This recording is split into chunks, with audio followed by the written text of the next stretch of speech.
Hey guys, and welcome. No, that's the YouTube starter. What's the starter here? All right, and welcome back to episode 049 of the Okay Guidons.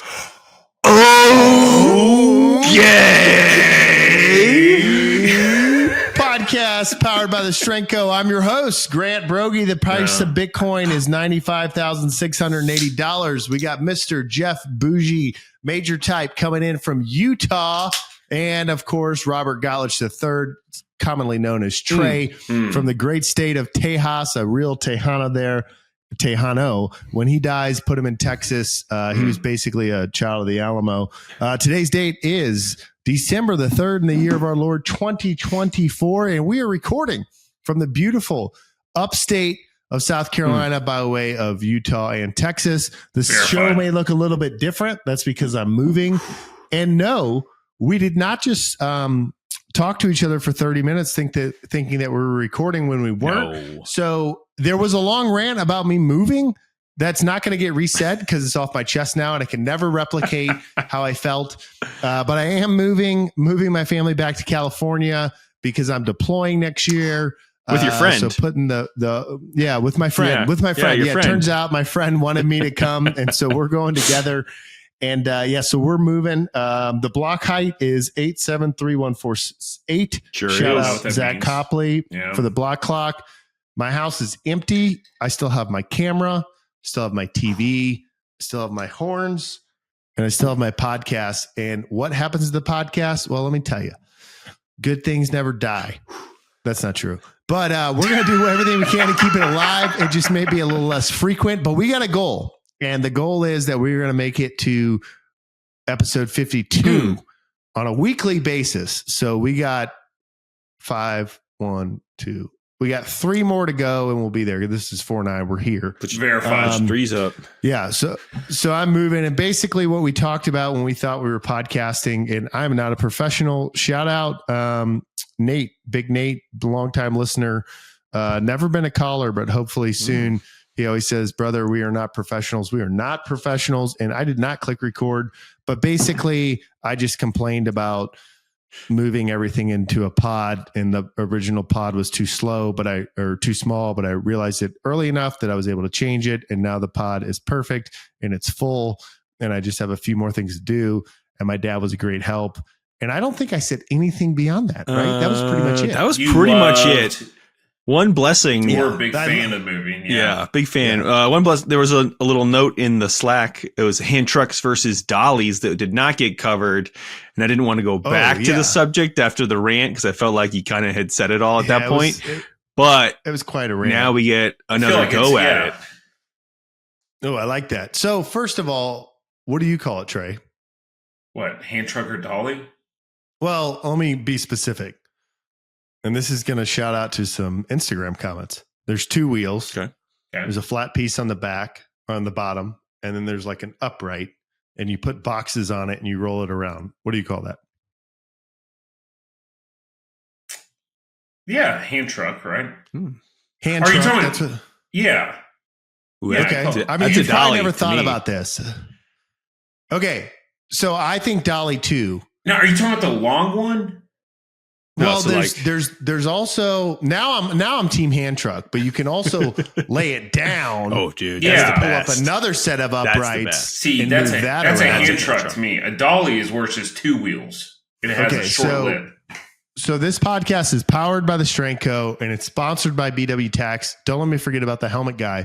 But BW Tax, little known fact, went to the Citadel, South Carolina fan, can do your taxes from anywhere. But he also worked for a company called Gentle Giant in Boston. Okay. And he was a mover for a few summers. Best shape of his life, he said. And I believe that. Because if you live on the 2nd floor of a condo building, and then you have like technically a 3rd floor, the loft, and you are moving like giant chairs and boxes and books, and dare I say my vinyl collection was annoying me a little bit because those get heavy.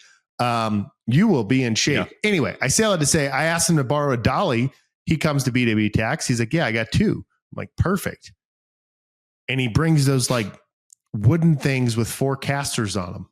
like that you like change the oil on your truck with kind of. Yeah. Yeah. He's like, and I'm like, no, I want a dolly. And he's like, no, you're talking about a hand truck. And I was like, wait, what? And he's like, this is a dolly. This is a hand truck. And I was like, oh. All due respect. Yeah. So BW, can you get me a hand truck? Yeah. And of course he did. That's the kind of guy he is. Yeah. So we had a hand truck and we got everything moved. But yeah. I don't say it's wrong, but like. But you call it you call it a dolly? Whatever. No, he would appreciate the honest banter. Yeah, I would say it's a dolly. Okay. And Jeff, you would say dolly? Yeah. Yeah. That's what I've always said. Yeah. So you never stop saying it. So I live downtown and I live near a couple restaurants, and basically there's a lot of trucks coming and going. So you have to picture basically what I do is I've always done this every time I've moved is I take all the boxes and I move them to the front door, but I can't open the front door because then the cats would run out. So then I lock the cats in the office. I've always done this. And then I open the front door and I put everything out on like the ledge. Okay. And then I let the cats back out because, animal cruelty is bad. Think of what they did to the monkeys in South Carolina. And then I go outside and then I run all the boxes down to the bottom. And then I repeat that process till I have a bunch of boxes at the bottom of the stairs. And then I grab what I'm now going to call a hand truck, and I have to walk like 3 blocks to where my pod is because I live downtown. It's the place that I was able to get it. And as I do that, there's like the Centos guy delivering uniforms. There's the UPS guy. There's the FedEx guy. Carolina Ale House is getting a load of onions in, and they're all using the thing that we're talking about. And so I just started saying, hey, what do you call that thing? And 95% of them say hand truck. Ooh. And I wanted to film all of them, but like it'd be weird if a stranger came by like unshaven and sweatpants. I was like, what do you call that? But they did get a good chuckle. I was like, oh, I call it a dolly. And they're like, oh no, it's a hand truck. I was like, okay. Okay. Good to know. Hey, they're the resident. Now there's 2 different kinds of dollies too.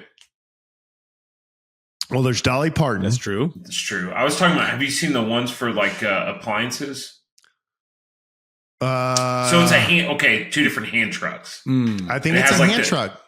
So it have the short, but it's like, so you have the lip that you put boxes on, but there's a smaller one with the smaller lip. Yeah. They put like a fridge on and then I have strap seen it that around. One. Yeah. What's frustrating is when you're like, hey, I need a dolly or a hand truck, and then they give you that one, and it's like completely, I'm like, I only have one refrigerator. I can use this once. Great. Yeah. Thanks for the hand truck. No, you don't have 17 coming soon, cast iron hand trucks from the Strength Co. Yes. Ooh. Yeah. Love that. 35s will be the wheels. Yeah, gotta find something to use. Finally, something you can use it for. Yeah, finally something. They're sold out. But adjustable wheels, you can go up in size. Yeah, that's right. Some 100-pound wheels.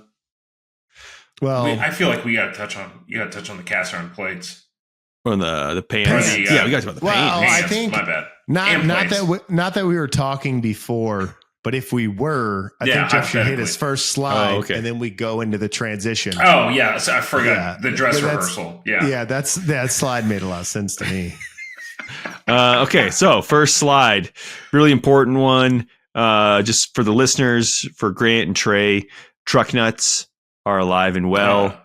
For those that are not in the know, it's either a metal or a molded plastic set of testicles that hang from your trailer hitch. It's just a really cool accessory that you can put on your truck just to let everybody know that, like, I'm a badass. So I think that's in the works. Strength Co. With a pair of balls. Yeah, Strength Co. I think it's got some truck nuts in the works, maybe some other cast iron goods. Works.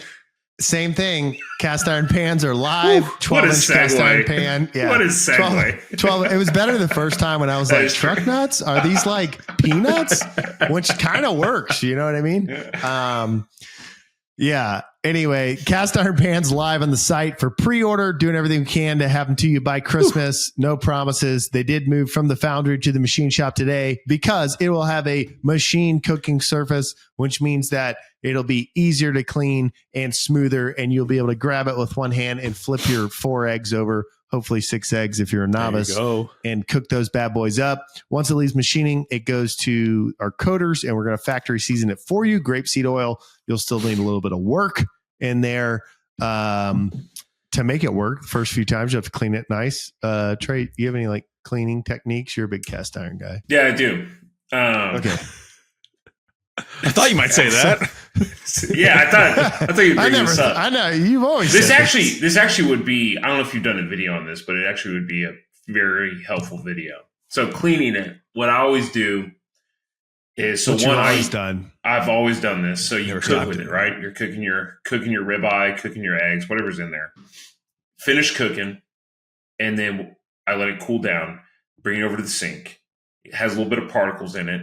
I put a little bit of water in there, so shallow depth, and then I put some very coarse salt on there, and then I use that to scrub it. So don't use soap. Pink Himalayan? Pink Himalayan, yeah. Okay. What do you call that in Utah, Jeff? We just call that salt.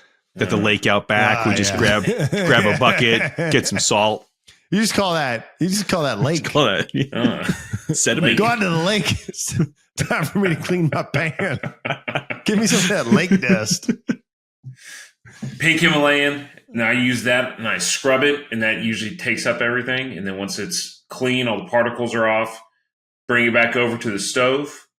Turn it on high. Let it sit. Let it warm up for a little bit. So with nothing in it, no water, nothing in it. Just empty pan. Empty pan. Okay. Yeah, turn on high, and then I'll either use olive oil, avocado oil, tallow. You said you use lard. Pretty much any. We've never talked about this actually. It's funny that you. Oh say yeah, that. no, I feel like you seem like a lard guy to me. Seem like you lard guy. You seem like you would like that lard, and then let that melt, and then just get a paper towel and just wipe it down. Why do you pick those oils or like fats for that? What's a good characteristic of those? Was it high? I don't know. It's usually just whatever's closest. It's like what they typically recommend. Something with like a high smoke point. High smoke point is usually what you try to go for. I feel like out of those three, I think olive oil has the worst one or lowest one. So usually avocado oil is really good, and then just beef tallow I think is really good. So yeah, I think too it depends on how well the pan's seasoned. True. So when you have a new one, you need to work at it a little bit more. And like our grapeseed oil, I'm not saying you should season it for life with grapeseed. The point is, if you don't have a factory oil and you just get a raw cast iron, it's going to rust. And you can fight the rust. You can fight it with tallow, whatever. I mean, we thought about having the tagline for the pan that would be season your own damn pan. And, and it rust if you don't season it. And we thought about doing that, and we may do that in the future, like offer a raw cast iron, but the factory seasoning will at least prevent it from doing that. But I think I always used lard, and the ones that I've had about 15 years. I use lard. I kind of did what you said. I would bake it after. I wouldn't put it on the stovetop. I'd put it in the oven after. And I'd bake it over and over and over. But now it's so seasoned and does so well that I have a squeeze bottle of olive oil, and I just put a coating on, and it works. But like anything that's worth your time, it takes time to make it worth your time. And so even our pan is going to take a little bit of work at the beginning. But it's available now. You can pre-order it. It's $129, but use code OK !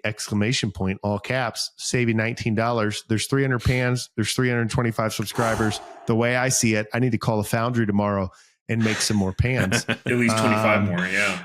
At least 25. If you're not subscribed to us on YouTube, that's what we're talking about. We have 325 subscribers. We would love you to subscribe so you can see Trey's face, Jeff's face, my face. I wish I was holding the pan to show, but I'm not. But have a pan just go across the screen. Yeah. Hey, Jordy, just the pan. Don't take the raw cast iron one. Take the raw cast iron one, make it hit the middle of the screen, and then I want to see a bottle of oil pour on it like biblical times in the middle. And then on the right side, I want to see the seasoned pan come out. Yeah, anointed with oil.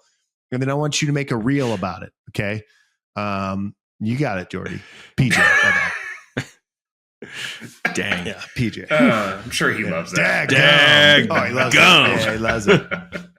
Gum. All he's going to think about this whole episode is, well, if I'd been there, then it would have been recording the first time. And he is right. He is 100% right. We love PJ. And we're going to get him back on the show. Shout out. We're just a little busy right now. Yeah, big shout out, PJ.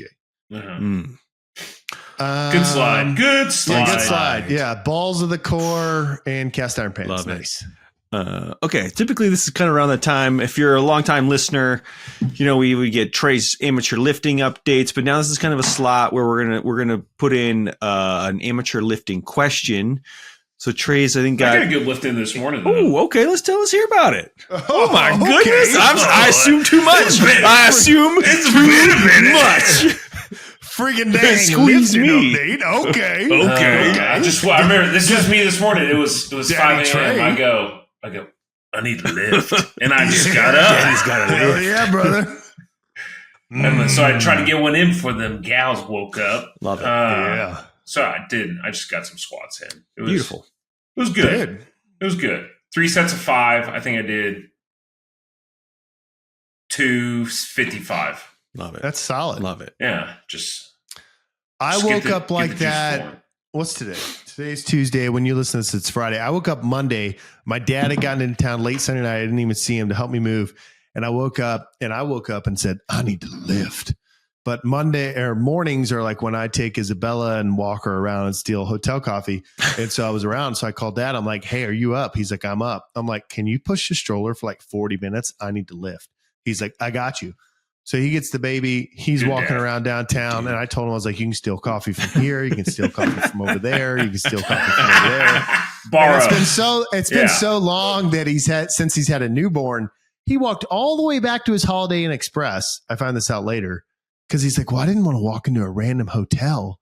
Like they might think I'm stealing. I'm like, Dad, you have a newborn. Like you can do no wrong. You could actually like steal the Christmas ornaments and no one would say anything to you. To rob a bank. You could just rattle them in front of the baby's head. They're like, he needs that ornament right now.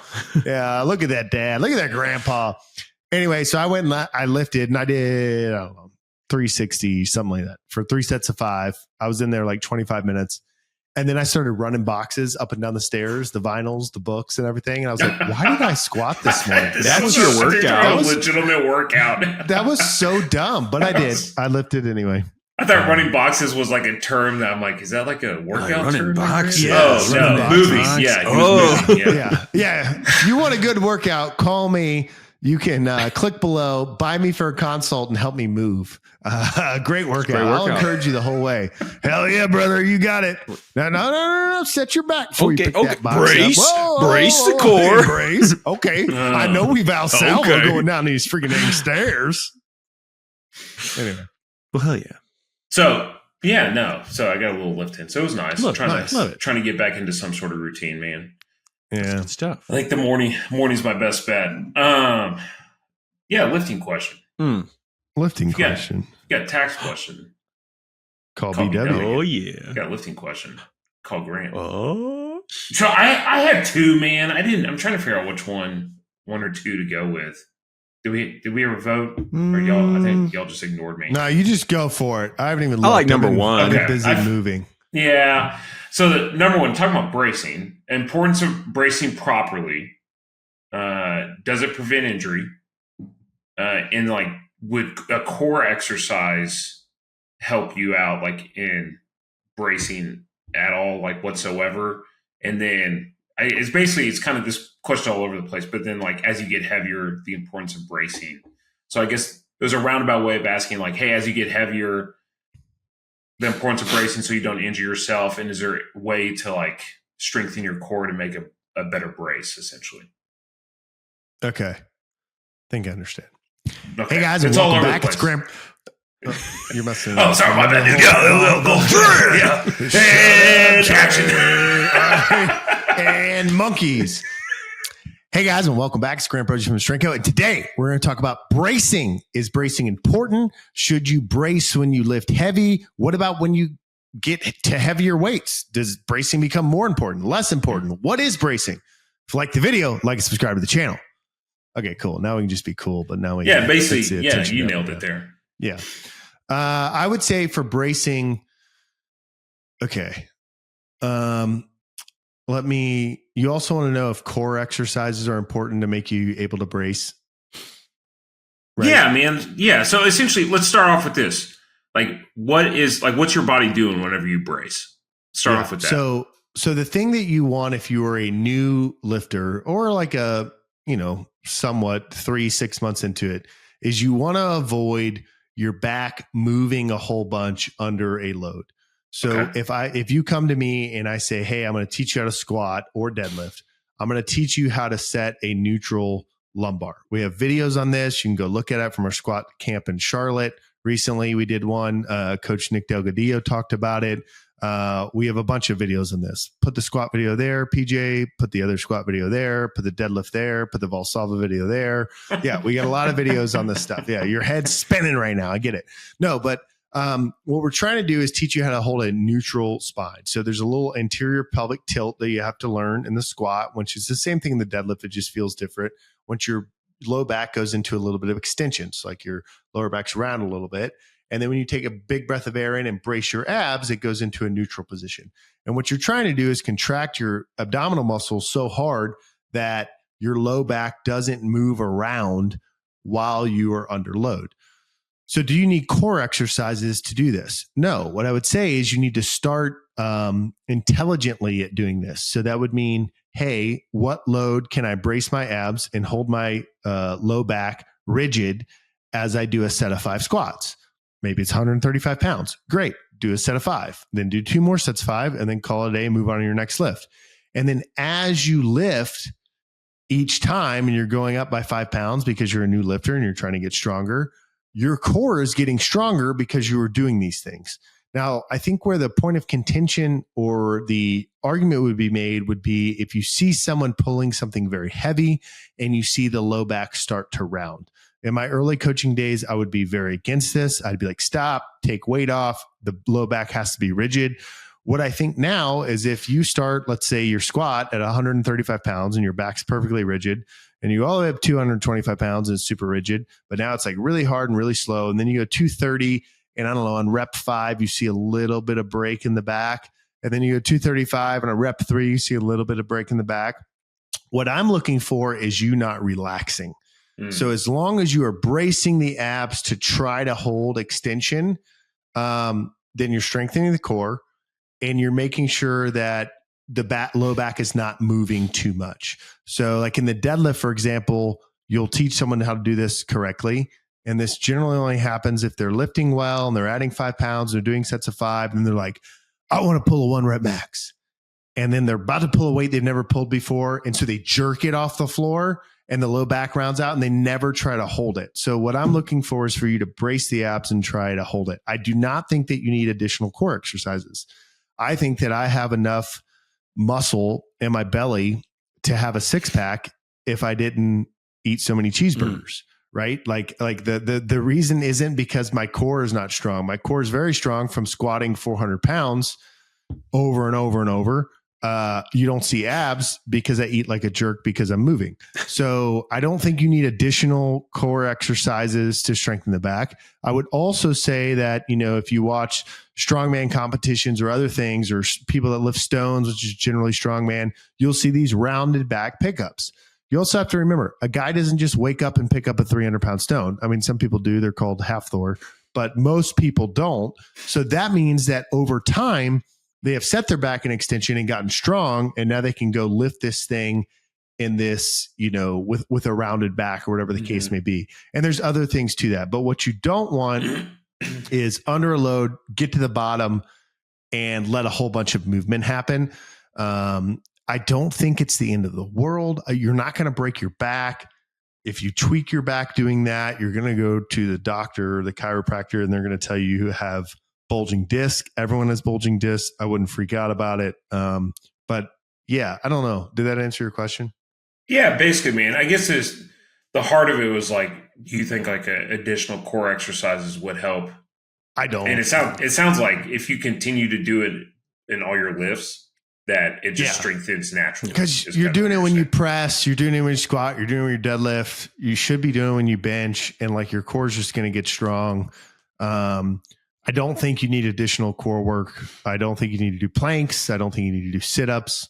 I actually think sit-ups are a big culprit of back pain. But I just think you need to do those lifts and try to maintain. And also if like, and I tell you this for people that maybe you want to join the Slack channel, you can click the link below. You can join for $29 a month. And you can post form checks, but I do see it in there a lot where people are like, rep 5. I feel like my back was rounded. And I'm like, yeah, it was a little bit rounded, but you're pulling 425 for a set of 5.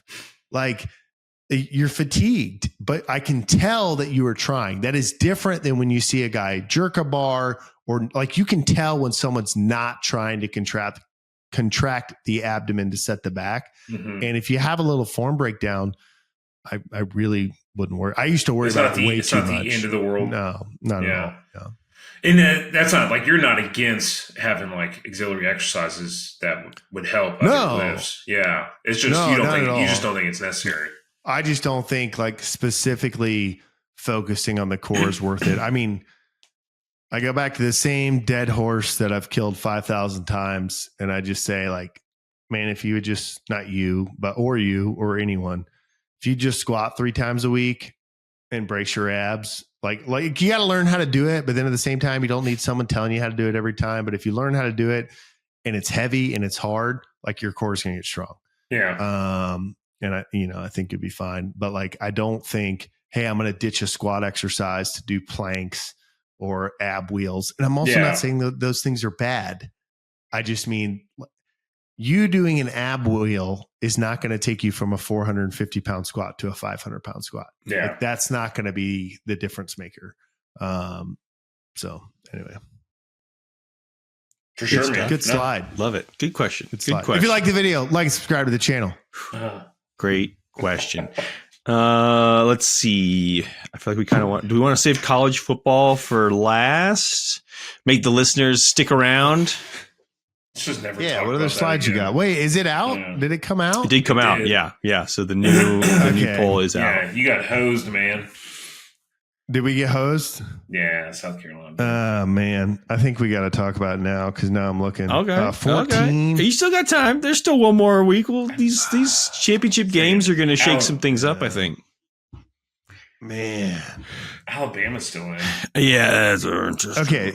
Yeah, you want to go through starting at number 12?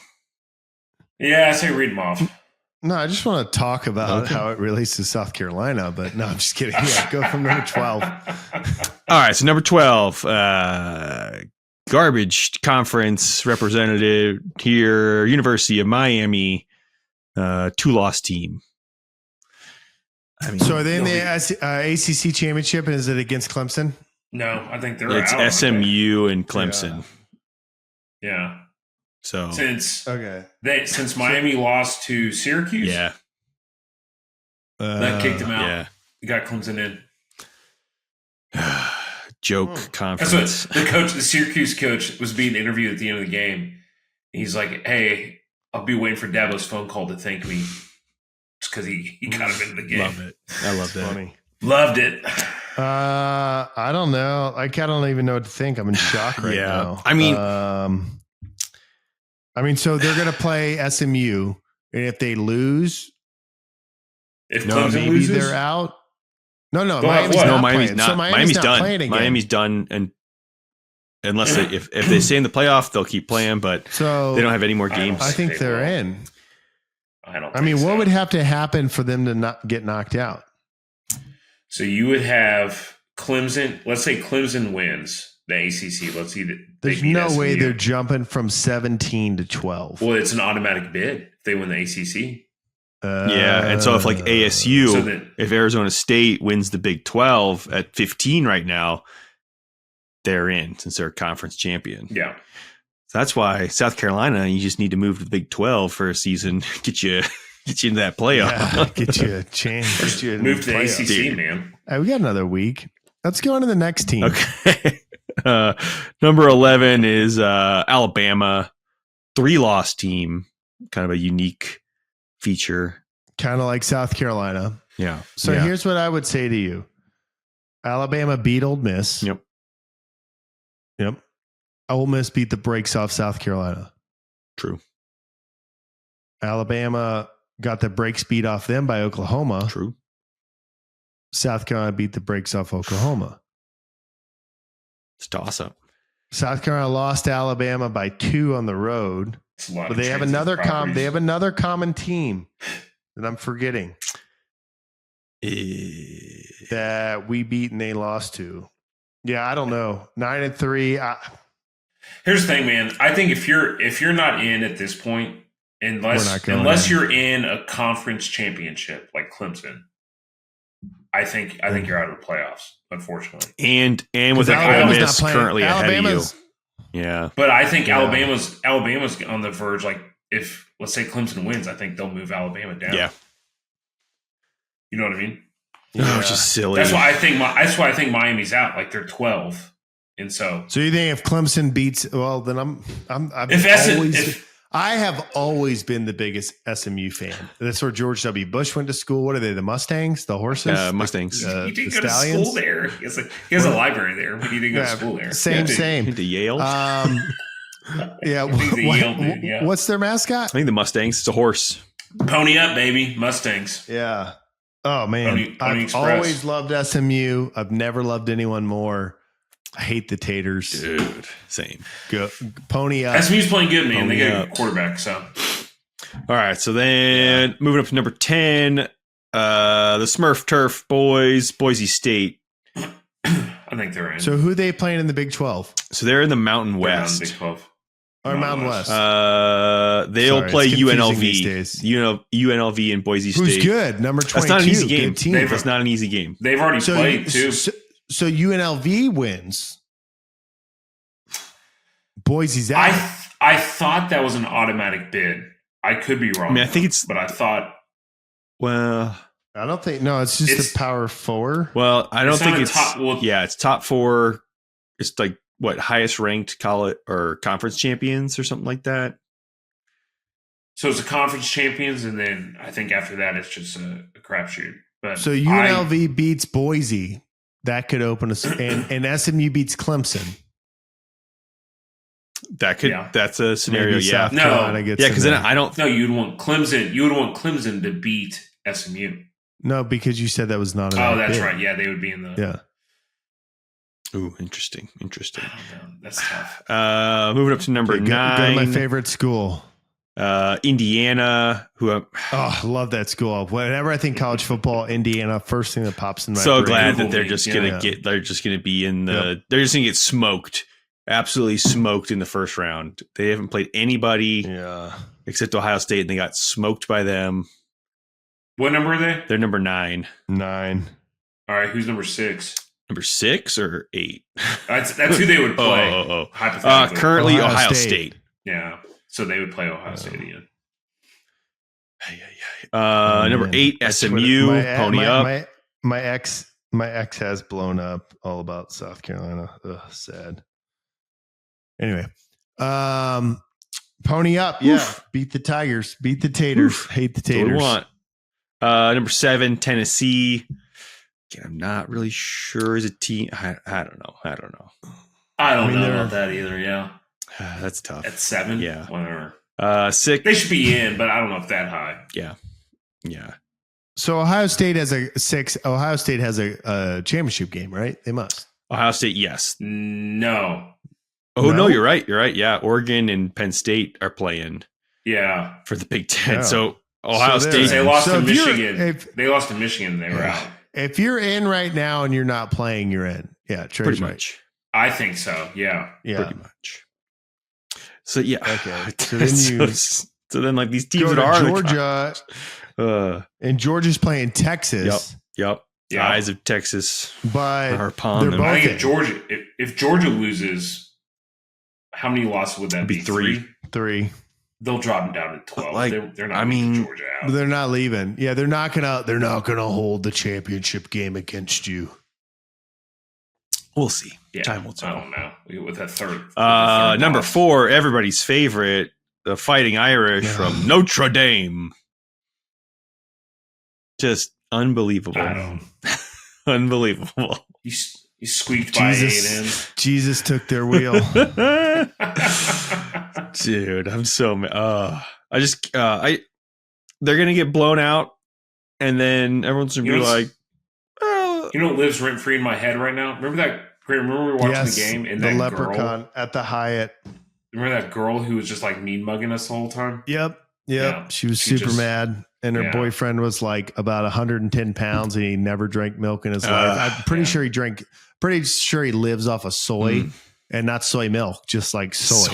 And then I asked him, I go, hey, when'd you graduate? He goes, I did. And he's like, I didn't go there. I didn't go there. I'm like, so then you go with a follow-up question, which would make sense. And you're like, so you're Irish. He's like, no, I'm Italian. No, I'm Italian. Yeah. So you're Catholic? No, I don't go to church. So you live in South Bend, Indiana? Those colors are pretty. Yeah, no, from California. Yeah, it doesn't make any sense. Okay, moving up. Number 3, Penn State. So they're playing Oregon. I mean, they lose. We can cover Oregon and Penn State at the same time. Oregon loses. They're a 1-loss team. They're definitely in. Penn State loses.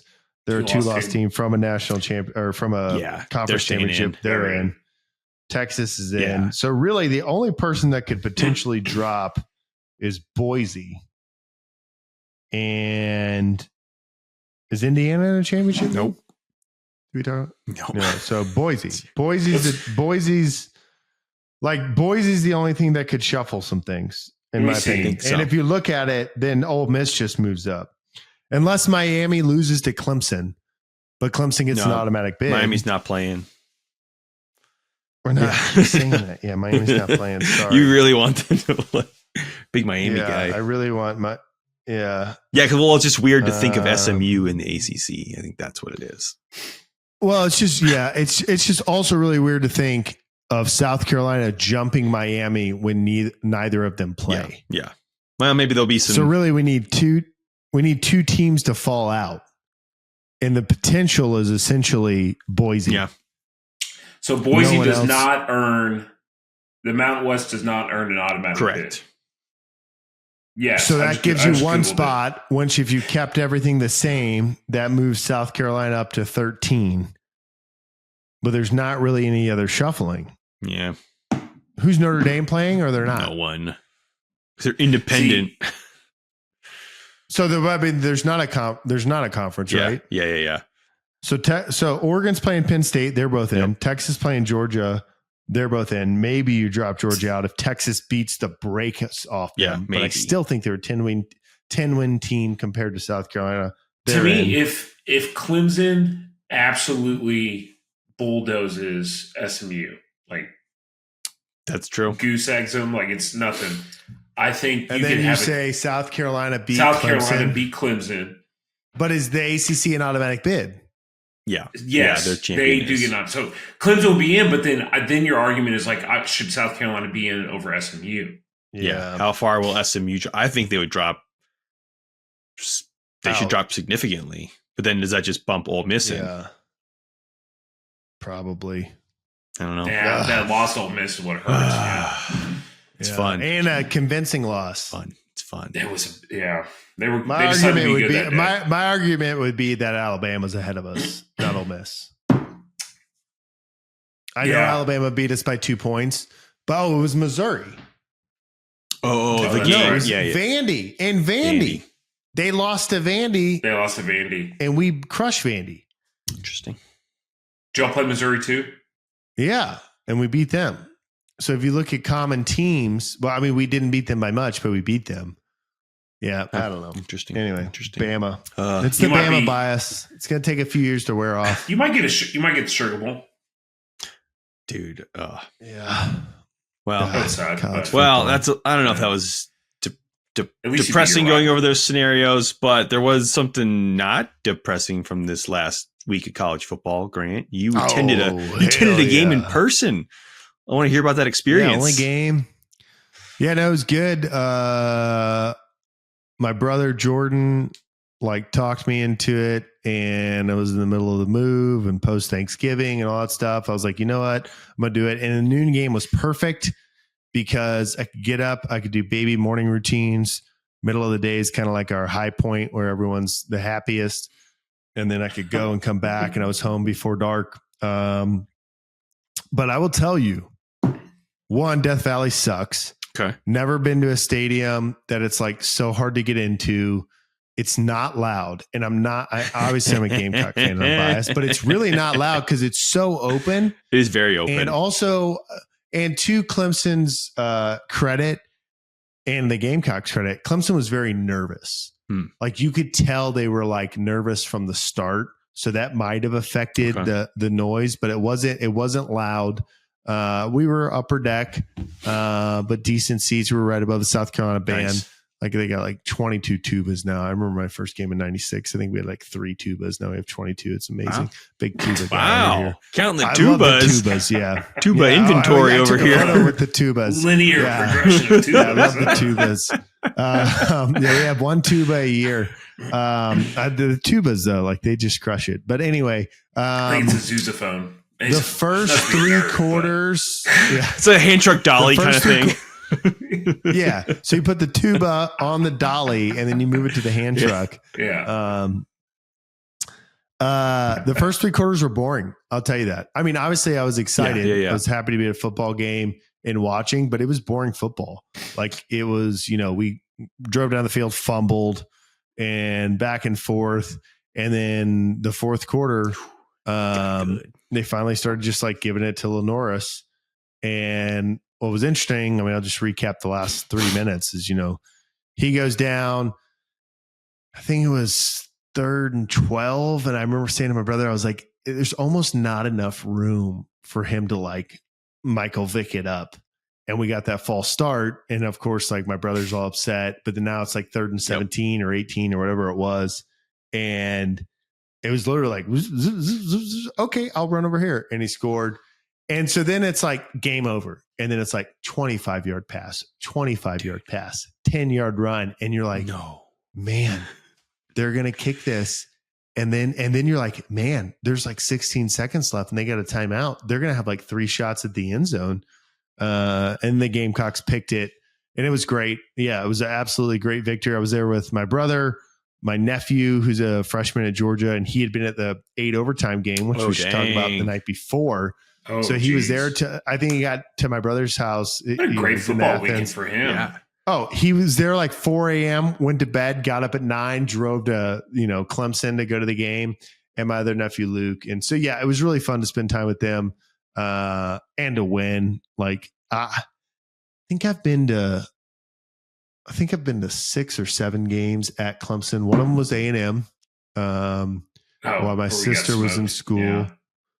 Yeah, it would have been 07, 08, something like that.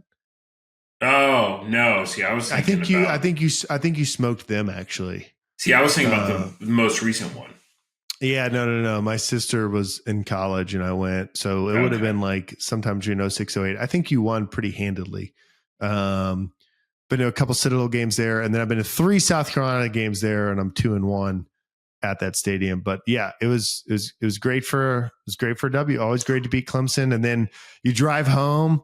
Should be about a 40-minute drive. It's an hour and 10 with traffic, and you just tune into Carolina Calls. It's yeah, well, I just want to say that Chuck Lenore Sellers is the man, and blah blah blah blah. And then the next guy calls in, then someone else comes in and is I hate South Carolina, go Tigers, and it was a good time. Go Cox. We didn't make it. Go Cox. But you had to win. We needed a win convincingly. We really did. At least you beat your rivals, man. But we beat the rivals. Yeah. Oh, should we just roll into the A&M game? Oh, dude, brutal. If you were to tell me before the game started, you're hey, you're going to hold Texas to 17 points and you're going to have a pick 6. I'd been that's a W. We're going to win the game. Yeah. And it just could not get anything going. Yeah. The environment looked good. Yeah, man, like 110,000 people there. It was a ton. So I got to ask you, and I'm going to put you on the spot a little bit, and you're going to think I'm being a jerk, but I'm not. Okay. But I like A&M, to an extent. But the yell leader stuff is so weird to me. Yeah. And weird. like when you see it, no, I guess when I'm at, like you were in the Corps Cadets, which I love. Yeah. I was in the Corps Cadets. Like when you see it, are you like, yeah, do more mini push-ups? Or are you like, why do we do this? Or do you like, hey, I love tradition? Because I like tradition. That's why we're making cast iron pans. My grandma cooked on cast iron pans. So I guess I'm actually not trying to like make fun and poke you. I'm just, but it's a genuine question of like, why are you so weird? Like, why are you doing this? And you're a graduate from the Corps Cadets. Like, and is it always this weird? Is it like this particular guy is just bad at doing this thing? Of like, but it's well, it's just you're salty about these push-ups because it's not full range of motion. That's the main thing. Let's be honest. Yeah, of course. Yeah. It's not. No, but it was the guy I posted on the OK podcast was like doing a little chant and dancing, and it was just awkward. Yeah. That's the only way I know how to describe it. And I just thought, I was like, Trey's normal. He likes to fish and hunt. He's got a wife, a couple girls. Like he's a normal guy. Large majority of A&M men are in the same boat, but everyone loves Jesus. Like, why do they endorse this weirdness? Like, what is it? Like, I have no idea, man. A&M just loves traditions, and it's just like if you go there and be like, why do we do this? And then like people who love tradition more than me are like, quit asking why, just do it. And you're like, okay, I guess I'll just hop in. It's a true cult, man. Is it ever cringe? Like from you as okay, it is. Okay, that makes sense. But you're like, hey, this is my team. I'm like, where are we doing this? But you're like, whatever. Like it's whoop. Love the school, man. But Jeff, do you think it's weird at all? Am I out of left field here? It is weird, and I do like tradition. I do too. A big tradition guy. But yeah, I'm like, how would I put myself in the frame of mind to be like, yeah, this is firing me up. I'm watching this, and now I'm pumped for the football game. I mean, I guess if you're like, I grew up with this, it works, and like the crowd is that's what it is. Yeah, you grow up with it, you see it, you're like, okay, cool. This is Texas A&M football. This is a game at Kyle Field. And I think everybody agrees with you. Like it's weird, but they've been doing it since like 1920, and they're like, kind of like, well, we're gonna keep doing it. We're all gonna do it, right? Everyone's like, yeah, we're all gonna do it. Okay, so I'm not gonna be the only one doing it. We're all gonna do it. Like, yeah, we're all gonna do it. You're like, all right, let's all do it. And then what happens is like A&M will like try something new, or they'll like try to like, hey, we're not gonna do this anymore, and then every billionaire Aggie's like, nope, we've always done it that way. We're going to keep doing it. And they'll buy a new building for A&M and they'll keep doing the tradition. It's just, okay. I agree with you. There's some that are weird. I'm not attacking it. Like I love tradition. I just, when I see it, and now that you're in the SEC, I care more, but I'm just like, this is so strange. A&M, like what? A&M, but honestly, A&M doesn't care. If people think that's weird, they're like, whatever.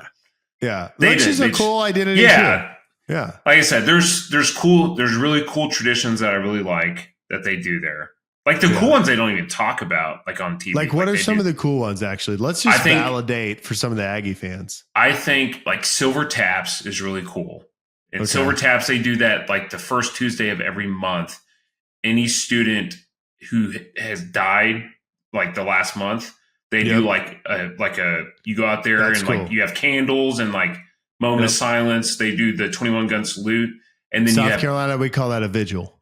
Yeah, essentially you do a vigil, and then once a year you do muster, and that's for any Aggie who died, former student, current student. Then you go do that. I'm like, I wish they would talk about that more versus just like daggum yell leaders. Yeah, like, those daggum yell leaders. And like, you know what's frustrating is like we have our cheerleading team has won nationals like 10 years in a row. I'm like, no one knows. So you have cheerleaders? Put them on the field. You have like women that dance around that are apparently pretty good at leading cheers. So like, no, No. But they're like, no. You want that new basketball arena? You want that new basketball arena? Do not put those ladies on the field. That's the conversation. Is that why the Cowboys go so far the other way? And they're like, we're basically going to show porn because A&M's doing this on the other side of Texas. We got you covered. You're talking about Dallas Cowboys? Yeah. Basically. Yeah. But it's a unique school, man. What did they say? Yeah. Outside looking in, can't explain it. No. You want to understand it. Outside out, can't explain it. Something like that. Inside out, can't explain it. Yeah. That's it. You get the gist. Auburn did not do their job. No, they had a couple times where I was like, okay, maybe they're getting it together. And then what really killed them was when they were like, we'll do a little trick play. Always works. Jarquiz, like Hunter, like who's had an amazing season, and I feel bad that he like kind of wasted his best year at Auburn like during this season. Just tried to go for the glory with a halfback pass, and he threw it when he should not have thrown it, and the running back threw an interception, which is always a recipe for disaster, and that kind of killed the momentum for him. And again, a lot of same stories. Couldn't get off the field on third downs, like just defense got worn out. Why wasn't every play just throw to Cam Coleman? Dude. Hand the ball off to Cam Coleman. That's like Boobie Miles, man. Dude, it needs to be. You want to win, put Cam Coleman in. Hand the ball off to Hunter and then throw it to Coleman and then play action, throw it to Coleman and like. Have Hunter throw it to Coleman. Have Coleman hand it off to Hunter. Yeah. That's just get Peyton Thorne out of there. You know, this is a lot of football talk. Jeff, you got anything on your desk right there? Maybe have something right here. A little something right there. What do you got there? You got a tiny head. We got a football helmet for you. Made for tiny Marines. Where did you find that thing? This bad boy you can get from Green Gridiron, who is a sponsor of. No. Specifically, specifically, you want this exact helmet. And then, yeah. Where do you get if you go to this exact, you got to go to the Strength Co's website, strength.co, page 3. And then you can find these there. This is, the custom setup with the red visor. You got the Eagle Globe and Anchor, quatrefoil, and then the number 21 for, I'm so glad he knows what that thing's 21. Called on the top. But super cool. Like really nice details. If you look at that, this is from an Army Navy game a couple years ago, where they even have like the 9/11 sticker they had on there, American flag, Semper Fi, Oorah here on the front, all the little details. So super cool. And what's behind your head? Back there, that's the spoils of war right there. And I'm going to be honest, I forgot that was part of the bet. And then I was listening to the podcast from last week that I missed. That's the only time I listen to the podcast because I think it's weird to listen to myself. So, and I was like, to the podcast. I'm getting a helmet. And then that day, like it showed up and I was like, oh, this thing's freaking sweet. And then today, the Marine Corps one showed up. So it's a good day. So if you're not a Marine or a Strength Co guy, I mean, you're obviously a Strength Co guy. This podcast powered by the Strength Co. But let's say let's say you went to SMU like George W. Bush did. Pony up. And you want an SMU helmet. What would be the best way to help the OK Podcast out and buy one of those? Gosh. What would you do? If you go into the show notes, there's a link to Green Gridiron's website. If you go through that link, Mr. Helmet will hook you up. Again, like you can go in there. You can just get the basic helmet. You can add in a face, or you can add in a visor. You can change up face mask colors. So there's some options there to make it unique to you. They've got NFL. They've got college. They've got mini helmets for people with tiny heads. They've got full size helmets for people with normal heads. So super cool. Lots of good stuff on there. I thought about doing a pink face mask on the Auburn helmet for you. We should have. I should have. So with that said, a lot of college football talk. I'm going to give you guys the worst ad read we've ever gotten. Father of the Veer. From none other than Steven Garcia, Gamecock legend. All right. VW tax. They send your money right to Ukraine.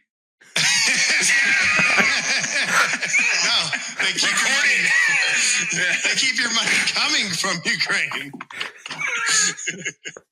I'm not sure what he meant by that, but I don't think Steve knows how taxes work. That's the thing. Yeah, I don't think so either. We should probably have BW reach out to him. Yeah, I think he just knows how cold beer works. But Steve just run money straight to Ukraine.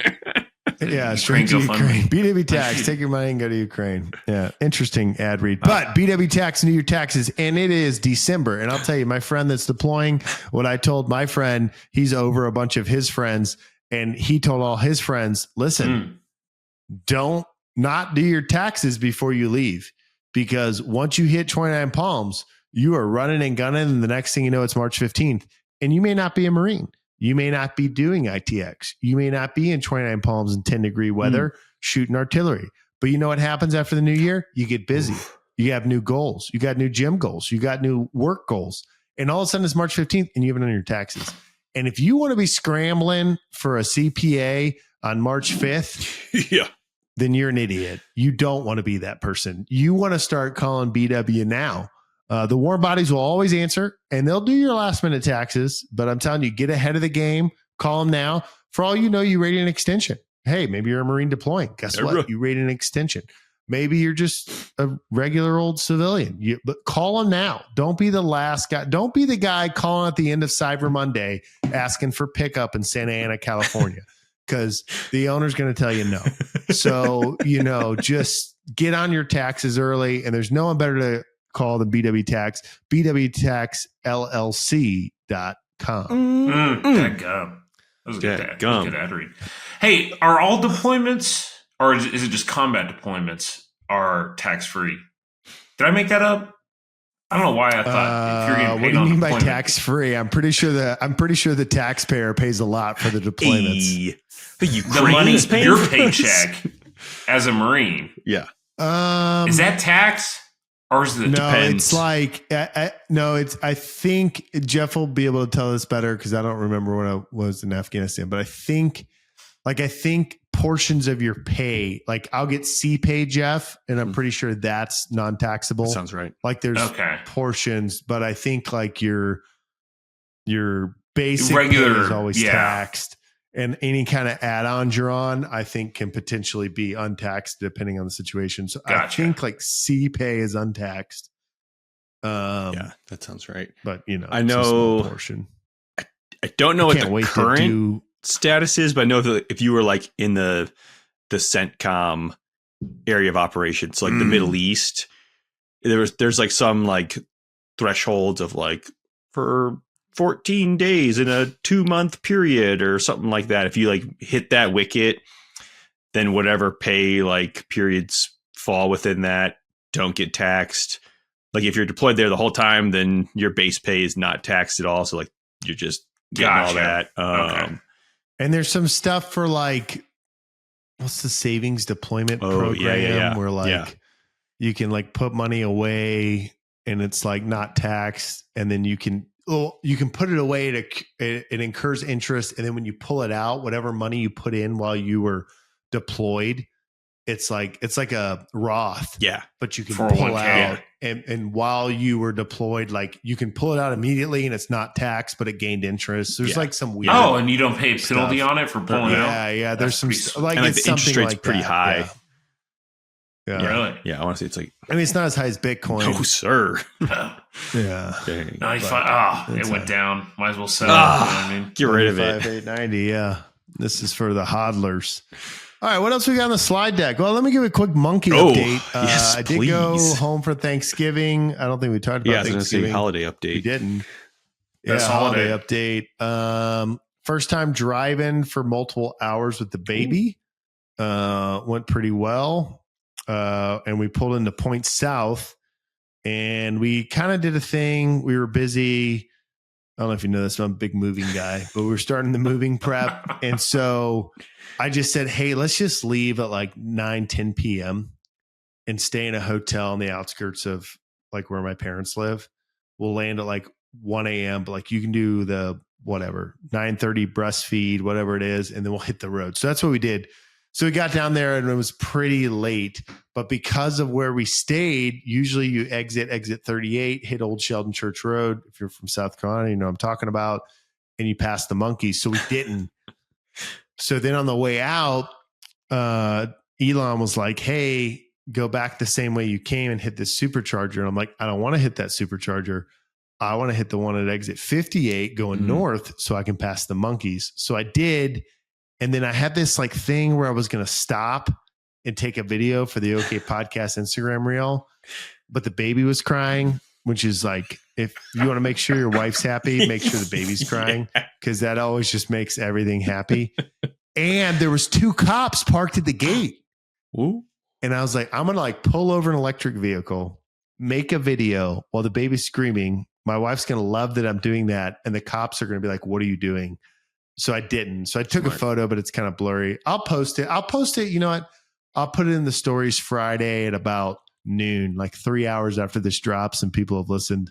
But I took a blurry photo, but it's under surveillance. The cops, the state troopers, not just normal cops, state troopers are parked out front.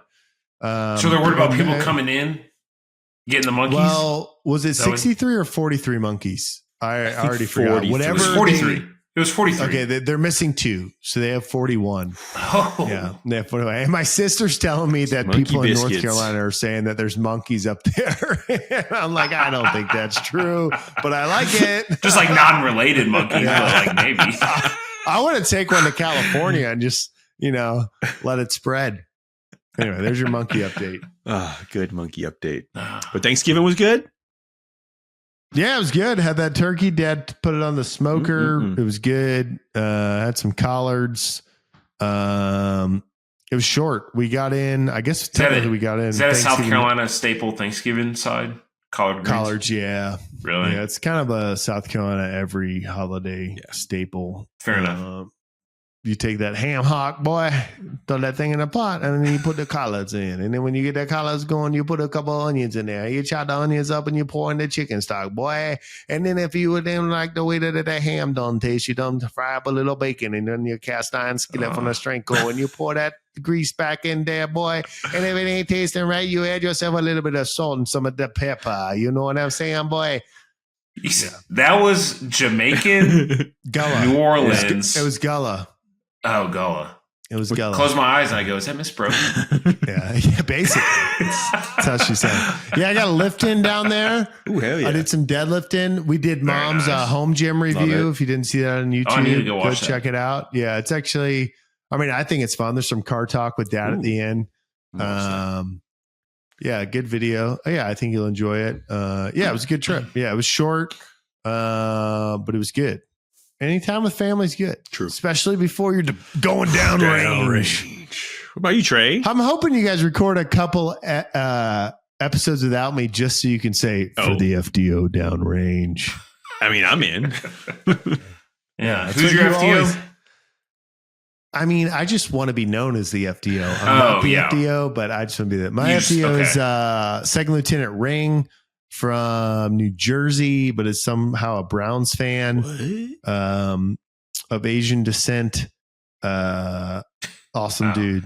Good I can dude. Picture him in my mind. Yeah, you can picture it. Yeah, because he's from the South New Jersey. Oh. Yeah, first time he shot, I was like, "Hey, man, it's tough to do against tall grass." Amen. Amen. What about you, Trey? How was your Thanksgiving? Right, let's go. Yeah, Trey. Dude, it's the best holiday, man. It was good, man. We did some striper fishing. You went fishing. I'm jealous. It was, it's not your type of fishing. That's okay. I know I do the gay kind. That's fine. We use live bait. And sounds like cheating. Man, so everybody's limit was 10, right? Okay. I think we were on the water for half an hour and we all hit our limit. Dang. Just hit a school. Everyone pulled them up. Went back, fried them up for lunch, man. It was a good day. That's a good day. Speaking of fishing, so the pod's packed. I have like a couple things to put in there in the morning. And then the one thing that I've refused to put in there is like my fly fishing bin. Because I like have this dream in my head where I go fishing one more time. And then I'm like, yeah, Grant, I don't think that's going to happen. That's not going to happen. Should pack it. Do it on drill, all right? Yeah. Big fly fishing in New Jersey. Jeff, how was your Thanksgiving? It was good. Parents were in town. Let's see. Paul and Prill were in town. Well, just checked the temperature of the lake this morning, and it seems to be it's about 63 degrees. Actually, no, it's 43 degrees. Getting a little nippy here. Nippy. I was thinking about climbing up to the top of the mountain, but I see that the lake up top is frozen over, so I'm just gonna stay down here and collect some salt. Enter all that data into a spreadsheet and make sure we can reference it at a later time. It's good stuff. Yeah. Dads are the best. Good dude. Yeah. Turkey trot in the morning and then. Very cool. Oh, yeah. How far? It was a 5K. It was a good time. It was cold. So you did a 5K and then you did a deadlift PR the next day? That was 2 days later. What day did we do that? 2 days? Couple days later. I didn't realize that was a PR. I think it was. Congrats. I think it was. Right? Yeah, it's tough to know. How'd it feel? I felt heavy. Look good. That's good. Yeah, that was the second attempt that I got it. First attempt, it was like glued to the floor. And I was like, oh, yeah, count to 5 Mississippi. It's been a long time. I need to put some salt under these plates. It's been a long time since I pulled a heavy single. I was like, oh, yeah, at first it doesn't move. You just got to keep pulling and it might move. And it turns out it did. So it was good. Nice. It was good. Yeah. 457 and a half, 52 452 and a half. Yeah. Cause I was like, all right, I'm probably going to hit, did 405, felt really good. Did 435 next. Kaylee said it moved fast. So I said, let's go for 450. And then I remembered I had a pair of 1.25s in my gym bag. So I was like, we've got to have some strength co iron on the bar if we're going to make this a real turkey pull. And so I threw those on there and it eventually went up. So it was a good time. Nice. Yeah. Yeah. Look turkey good. pull, way more fun than a turkey trot. Verified. Yeah. So what was your time in your 5K? It was pretty slow. We were going pretty slow. I don't know. You're trotting. I'm just curious. So it was under 30 minutes, I assume? I think we were like 33-ish. So you were enjoying the scenery. That's my kind of trot. We were trying. I could actually, that's and great. then, oh man. So we passed. So it's like kind of like through a neighborhood that's just south of Salt Lake. And we kind of get to like the last south. We get to like, I don't know, probably like the last mile. And there's this like big group outside one of the houses and they're just like cheering like crazy. And it's like probably 20 people outside of this house. And they're yelling at this one guy that's like off to our left and he's pushing a baby stroller. They're like, do a wheelie. He like looks over. He's like, yeah, I'm going to do this wheelie. Pops a wheelie with the stroller and is like pushing it and like kind of like strutting. And the people go berserk. Like I felt like I was at Kyle Field when A&M is beating Texas. Like when the 12th man, the 12th man from the Seahawks came out. It was great. Man. If Trey had been there as the 12th man and just operated as the fullback, Trey would be a great fullback. He's basically a hit that whole. A lot of people say he's an artillery officer, and I'm like, no, he's a great logistics officer and a fullback at heart. Oh my gosh! What's the MOS? What's the designator for a fullback? FBFBFBFU. Yeah. I don't know. Dang, that's all right. What else we got on slide deck? I'm a little disappointed. Trey, Jeff's busy. He's got a lot going on. Could you cover the trash real quick? Yeah, I don't know if y'all are policing your areas consistently, but that's something we do around here. It's mandatory. State law, no trash ever. So please pick up all your trash. Police your areas. Thank you. No trash. Can I mix the trash? Can I, if I have like aluminum and MRE trash? What do I do with my MRE heaters? Can I mix those in? Did you say the word trash? Yes, I did. I had a question about trash. Yeah, no trash. Okay. I just want to follow up to the last briefer. On hold trash. on. Questions at the end. Go ahead. I know he already covered trash, but I would bring up trash again because trash is a big deal. So first of all, if you have a dip bottle, that's allowed. You can put that anywhere. because and don't put a lid on it. Just leave it full and actively of used. Yeah. And actively use it. Yeah. An But if you have active dip bottle. Yeah. if you have an MRE heater that you didn't use, you need to walk 17,000 meters over there and put it in the designated bin. Thank you. Please, no trash. I will say I had a active policy whenever I was FTO that no one could have a dip bottle over a quarter of the way full. That's a good policy. One. Because I drank out of one time because it was like full. I'm like, guys, we have no more. We gotta once you hit a quarter, get a new bottle. So I had a similar policy, and my mom won't like this. Sorry, Mom. But I was just like, dip is gross, smoke cigarettes. And they were like, sir, why?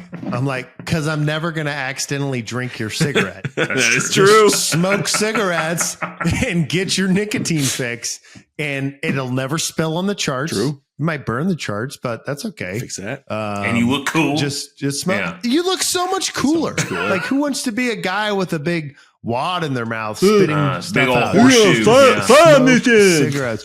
Like, what'd you say? Good. And then you shoot out. Where if you were smoking, you'd be like, grid 8274829. 874-829, baby. At my command. At my command. Verified. Oh, I can understand everything he's saying. Done. Yeah. And he sounds cool because he's smoking.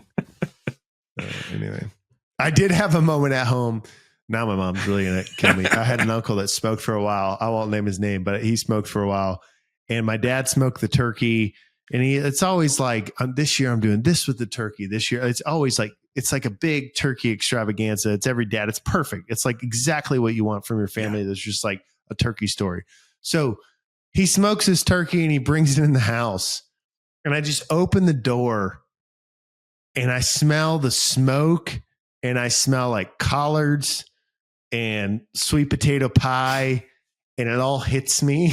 And I'm just like, it smells like Uncle Tony in here. And my mom's like, what? I was like, it smells like someone just ripped a Doral outside the back door and walked into Thanksgiving chow. And Mom's like, no, that's the smoked turkey. I was like, I know, but like my nostalgia is telling me that it smells like my smoking uncle and I like it. Like, just let me live in this moment for a minute. And, does smell good. Yeah, it's good. Anyway, we are not endorsed by Marlboro, but they are a potential sponsor. Yeah, not Marlboro. yet. Yeah. We're working on it. Cloves. All right. What other slides we got? Let's see. Well, I'm thinking about it. Christmas trees. Are you guys, what's your take on Christmas trees? Real tree, fake tree? Put it up as early as you can. Like, when do you take it down? Satanic, Christian. Yeah, how much blood do you pour onto your Christmas tree? Is that a thing? So as a brick and mortar gym owner guy, I'm a big fan of the fake tree because it goes up every year. Same ornaments, people add them, goes in a box. Malia's setting it up. By Friday, it'll be set up. At home, you know, I'm a real tree fan, but I'll tell you right now, I own 2 fake trees in California because I used to have 2 gyms there. And Diana's like, we don't need a tree this year. She's going to listen to this and so spoil the surprise, but whatever. But I'm like, I got a fake tree. I'm calling Malia, set that thing up at the house. When we land in California, it's Christmas. So I think fake has their place. But if my friend wasn't deploying and he just was able to like stay and run his business and, you know, buy dirt and raise his child, he would have a real tree. Interesting. Yeah, that's what my friend would do. Yeah. Hey, that looks smart guy. Yeah, cats love Christmas trees. Yes, they do. Dude. I've had a couple cats I've had. They loved them. Yeah. That's how that song goes. So the cat's in the cradle in the Christmas tree. Yeah. Little boy blue. I knew exactly where we were going with that. Yeah. Been hanging out with great too long. Yeah, I like real. What do you like, Trey? Fake. Fake. Okay. Faker the better. Yeah. The faker. Yeah, but like a nice fake, because you can go to Home Depot, shout out Jordan Broggi, potential sponsor. And the two I own are like 6 foot fakers. You walk in, you look at it and it's fake. Yeah. But then you also have like those people that live in Midland, Texas, and you walk into their house and you're like, is that fake? You know what I mean? You have those fancy fake trees. Yeah, they can't tell. Like the same people that own Luke Casey's boots have trees nice that you trees. Don't know if they're fake or not. Yeah. Yeah. The rich boys from Dallas. Rich boys. Yeah. Well, they probably just have like a butler that puts up a real tree for them. That's true. Sweeps up all the needles every minute. Like I said, it's super fake. It's like a very skinny. Like it's okay. It's pre, It's not on the GoMad. Yeah. No, it's about the smallest tree you can get, smallest fake tree you can get. Well, Jeff, you're big on Instagram. I feel like I saw a post of your tree. Was that from you or your wife? Did she already put it up? Yeah, we got one today, so that's why it's on the brain. Is it a real tree? We got a real tree. Okay. Yeah. Nice. Did you like wear like a nice Patagonia flannel and go and like take photos and chop it down? No. So this year, just the way schedules worked out, we didn't get a Christmas tree cutting permit, so we just bought this one at a local spot. But you have before, yeah. Last year, last year was an epic experience. We got a Christmas tree cutting permit up in Logan, Utah, so like a couple hours north of here. And this like huge winter storm rolled in, like right as we were kind of like hunting our little trees. We like walked a mile out to like this from the car to like the spot where you had to go, chopped it down after like, Kaylee, is this tree good? She's like, no, I don't like that tree. Like, what about this tree? No, that tree's not that great. We found the right one. Wait, so you needed a permit and you needed binoculars? Yeah. Sounds like it's like a $25. I think it's like a $25 like permit to go cut one up and like in South Carolina, we just call that our backyard. And so then we had to like carry. Luckily, it was a very light tree. It wasn't the biggest tree in the grove, but so then carried it a mile out, strapped it to the top of the car, and then the storm just went off. And like driving out of the canyon was a white knuckle experience. And so, oof. This one was a lot more. This experience was a lot more low key. Local Whole Foods, they had a tree. They actually forgot to charge us for the tree, so it was a free tree this year. Nice. It was great. It was great. A big free tree. Whole Foods. Kind of like coffee for new dads. Yeah, you know what? Hey, to pay for that tree, we'll give them a free ad read. Hey, that's right. We don't like part foods. We like Whole Foods. Whole Foods. All if you want to spend $12 on peanut butter, come to Whole Foods. Where do I go? Whole Foods. If you want a free tree, also come to Whole Foods. Yeah. But yeah, it's good. Got the tree Our slogan, free trees and nice peanut butter. That's right. Whole Foods. Well, nice. Send me a photo of your tree. I'll set up and we'll do. I'll post it in the stories. Hell yeah. Our tree, Star Wars ornaments, Marine Corps ornaments. Ooh, I saw the Marine Corps. Brett Favre ornaments. Nice. Those are kind of you can tell those are all my ornaments, and then kind of some other random ones. So it's good. Do you have the Anastasia ornament up? No. Sorry, that's super inside baseball. Anastasia. Everyone that listens says. So Jeff has this icon. Talking about the princess from Russia.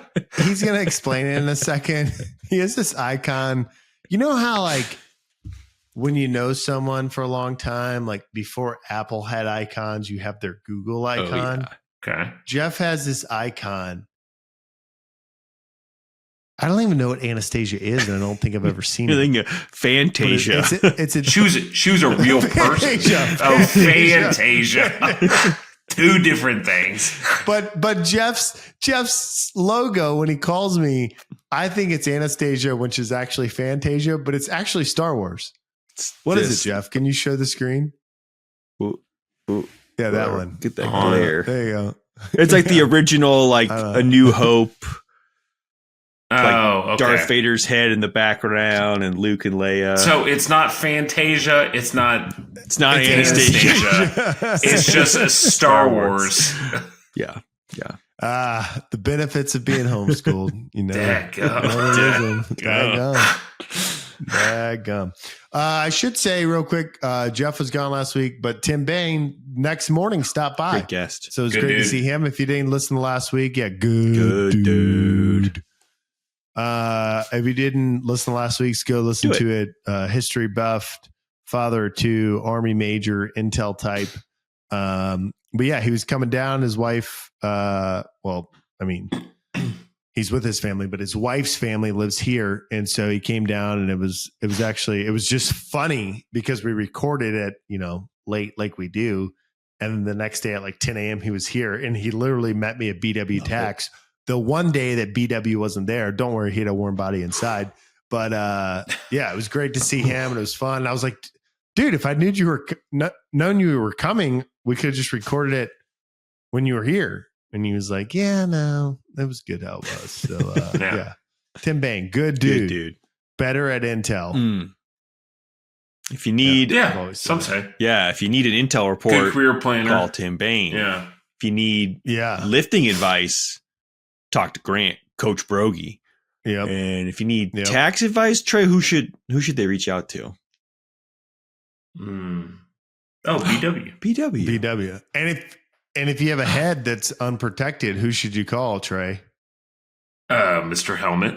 Mr. Helmet. I've always said that. And I think we're forgetting, if you need a free Christmas tree, call Whole Foods. Call Whole Foods. Obviously. Oh, man. Jeff, we must have a couple more slides. I'm feeling foggy. Okay, I think there was one more. I know.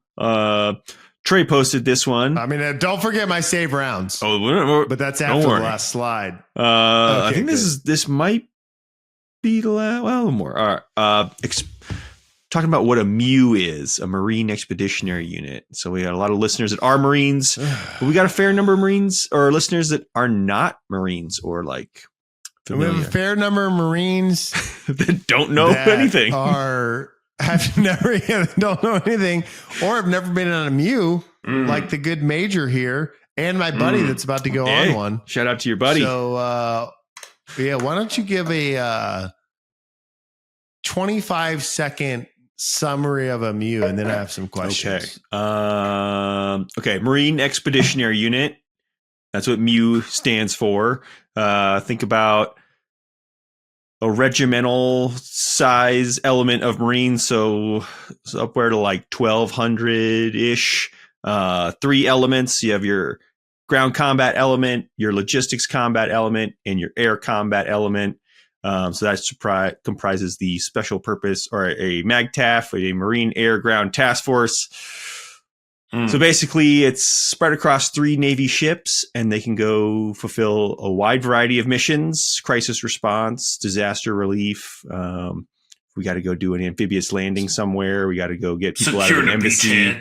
The MEU is ready to fight. Oh, that's pretty good. That's pretty good. I have my spin, and then I have questions because I've never done one.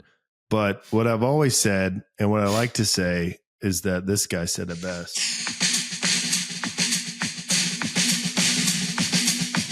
Fast forward a little bit. Redneck Red.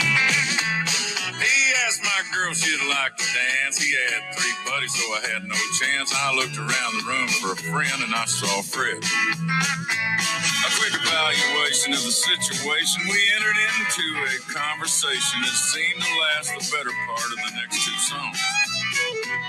Now, I didn't say, and they didn't ask, but Fred did 2 tours over in Iraq, and son, it was over before it was even on. Call a Marine, state of 911.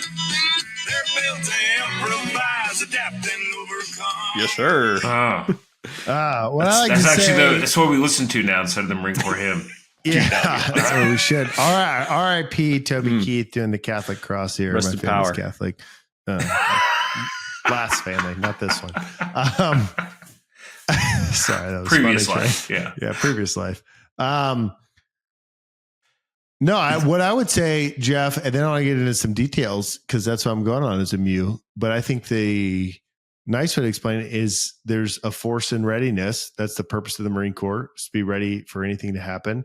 And the thing that the Marine Corps provides that the other services don't is land, ground, air from the sea forces at a smaller level that can react fast. So there's boats that are floating around, and I need to ask Jeff because I'm going to be on these boats, and he's done it before, that float around, and they have all these elements. And so if something pops off, can they win the war? Of course, they're Marines, but probably not. But they can get in there and secure for people to come in. And my question mainly is, I don't know the Navy that well. I know you told me to call everyone Doc, but my question is, as a major, do I get my own room? It's a great question. Let me put it this way. So Mike Minigal used to work with me, just got off what goes out of California? The 15th, 11th? 11th, 15th, and 13th. They're all out of. So he just got the 11th. Okay. He just got the 11th. And I remember he sent me a photo, and it was like 6 officers in bunks. Oof, been there. And I was like, that looks terrible. I was like, I really hope that I'm a field grade officer. Like maybe I get one roommate. I think that's typically how it goes. Because again, you're living in the Navy's house, so you kind of play by their rules. They love that rank. They love that rank. So I want to say it'll be interesting because you'll kind of be in that like battery commander, company commander role. Right. So I'm in an 03 billet. But I'm an 04. So yeah, I don't know if they'd then be like. It's good that you're going to be your major prior to going on the MEU, because I remember on a couple of the MEUs I did, like captains would get promoted to major and they would just stay in the room they have. It honestly will kind of come down. Majors do get better rooms. Usually it's like a 2-person. I don't care about the troops. I support the troops. Support I don't care about them. I care about me. Of course, we support the troops. I care about me. I would prefer one roommate. I mean, that was typical. So like if you were like a battalion OPSO or EXO or something like that, Godfather like they 6. would, I know they were always in like 2-person rooms. So there's a little more space. You each have like your own desk, you don't have as much space to fight for all your like your gear and stuff like that. But I don't, your Crocs. And it honestly kind of depends on like just availability. They may put you in one if it's like available, or if they're like, oh, well, he's a battery commander. We're going to pair him up with the weapons company commander and Alpha and Bravo company. Like they'll all share a room, but even a 4-person room is not bad. Honestly. Yeah. No, it's fine. I'm not actually. But if you get a 2-person room, that would be nice. That would be sweet. That wouldn't be the worst thing. So I picture, what's the movie with Tom Hanks where he's like in a boat and I think he dies at the end? I don't want to die at the end, but he has his own room and he goes back and like prays at night and he never takes his shoes off. What's the movie? You completely the World War II one. What? That one? Yeah. He's like fighting the ships. Like Greyhound. No, Tom Hanks. Tom Hanks. Greyhound. Yeah. It was like on Apple. I think it was only on Apple. Yeah. My feet are bloody, but I have my own room. And I'm like, I'll trade bloody feet for an old room. That sounds like a great trade. Like, yeah. Anyway. I also think he was like the ship's captain. So yeah, same thing. Major of a battery. Ship's captain. Same. World War II, 31st MEU, all the same. Is Grant going to go for a PR in the gym? I don't know, man. I do want to ask you. So there's 3 ships that comprise a MEU. Mm-hmm. What are they named? So it kind of varies. It's like all drugs, right? Like LSD, MDMA, and ecstasy. I don't know. One is called the Something LSD. Like one is the LSD. Okay, the LSD. I got one. LSD, right. LPD, and LHD were both MEUs that I did. Go? One MEU, they were on the LPD, so like the middle-sized ship. And then one MEU, they were on all 6, or like some of them. The first MEU I did, EFSS was still a thing, so that was on old core. That was on the big deck. Mike. That was on the big. So that was on the LPD LHD, and then the 777s. I think 3 777s were on the also on the LHD. And then 3 777s. What's the party boat? What boat do I want to be? You want to be on the middle deck. So you want to be on the LPD, the middle deck. LPD, okay, because those are typically a newer ship, and so a newer ship is way better than one of the older LHDs. It's like a pontoon boat, right? Get Starbucks on it. Yep. There's Starbucks. We had Starbucks on the LHD. Nice. Is there any Dunkin'? No. I'm a big Dunkin' guy. Dunkin' that I'm aware of, but who knows? Times they are changing, so maybe there's Dunkin'. Times. Man, but there's always coffee. The nice thing about being an Starling. officer is there's always coffee in the wardroom. The So you can wardroom. go in there, get coffee 24/7. Big wardroom guy. Strawberry frosted Pop Tarts. Lots of those. Can I do a podcast from the wardroom? I think it's gonna be difficult. Like connection wise, could I pull it off? I don't think so. I don't think we'd be able to. I mean, we you wouldn't know be I able to don't- dial you know I in. don't- I don't think. Okay. So We're I'll not on the have to hit you. Sipper. Oh, wait, are we on the Sipper? I didn't wait, know. hold on. Yeah, we're on Sipper right now. This is actually Sipper. Yeah, I got my red lines that's plugged That's in. why actually we were recording the first 30 minutes, but they cut it off because we talked about 'cause, too many yeah, things. yeah. Yeah. That's too bad. So All right. the West Coast is odd numbers, Mhm. right? So from my understanding is like East Coast, like the worst place to be compared to the West Coast. The worst place to be, like Lejeune is not as good as Pendleton, right? But they have the better MEUs. Yeah. I don't know. So I don't know what I guess their first stop is like.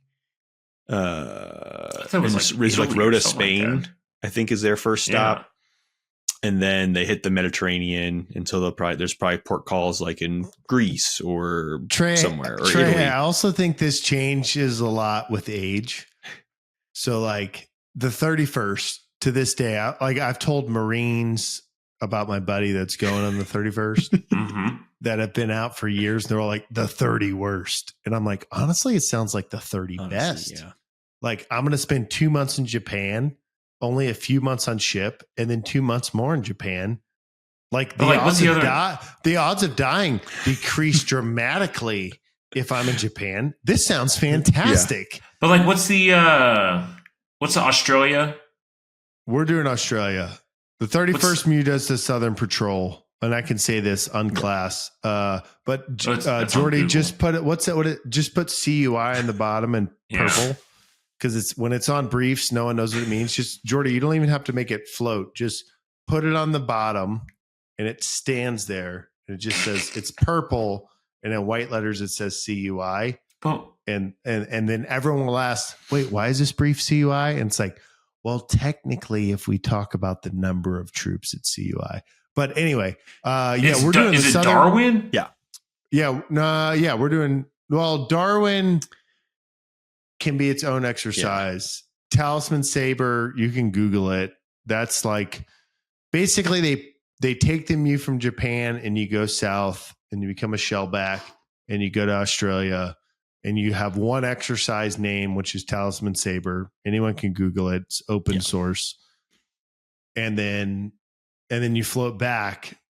And if anything happens on either way, the exercise could be canceled and you respond to it. So it's Japan down to Australia. It's the Southern Patrol. Darwin is essentially 29 palms. We're but from with, the south. Sorry, say that. Darwin's just like 29 palms, right? Except with like funny accents.